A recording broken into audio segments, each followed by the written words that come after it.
Hello and welcome to Breaking Bread. My name is Toyin Taiwo.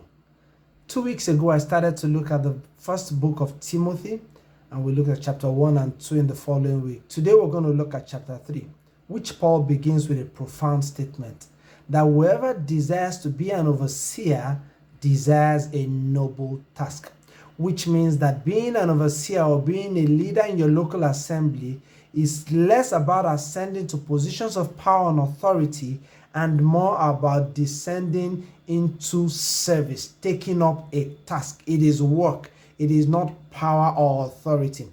Paul lists several qualifications, and I want to group them into 3 categories. There are some that have to do with the person themselves. Talks about being self-controlled, not being given to wine, being able to teach.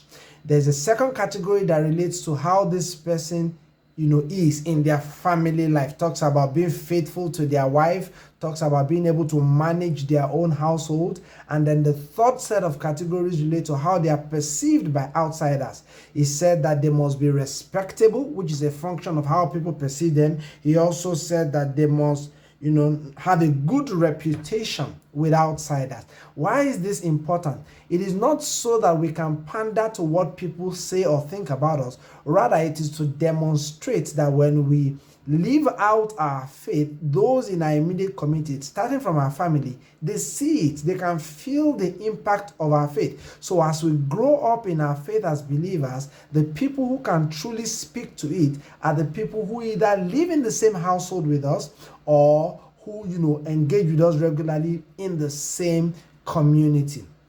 These characteristics are also important because these are leaders in the church. So essentially, if we are setting this standard for leaders in a local assembly, we are setting that standard for the whole local assembly, which means that every believer needs to aspire to these same characteristics. We can see as we go further down chapter 3 that it gives similar traits, for deacons as well. They also need to be temperate, they need to be faithful to their family, and all of that kind of thing. The only difference between those two is that overseers are expected to be able to teach. Then Paul says, and this is very interesting in verse 9, that they must keep hold of the deep truth of the faith with a clear conscience, speaking about deacons, which means that people that we elect to leadership in our local assembly must hold in esteem the Christianity that we are all committed to. There must not be people who slander the word of God or who take the things of God lightly.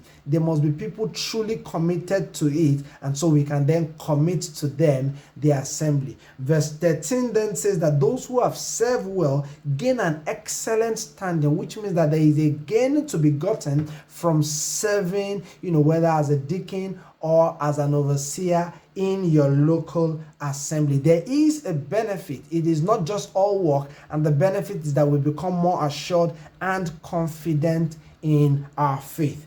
Paul finishes chapter 3, by reminding Timothy why he's giving him these instructions and then reeling out what has become liturgy in our Christian faith. I'm just going to read it. It's verse 16. He says, "Behold, beyond all question, the mystery from which true godliness springs is great.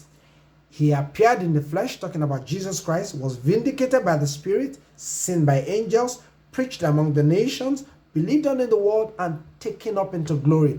These are foundational truths of our faith that we must not only believe in and meditate on, but uphold and constantly teach to others. This is the gospel that Paul had committed to Timothy and others, and the gospel he wanted them to continue to embrace and uphold. And leaders need to understand these things and continue to perpetuate them because they underpin our faith.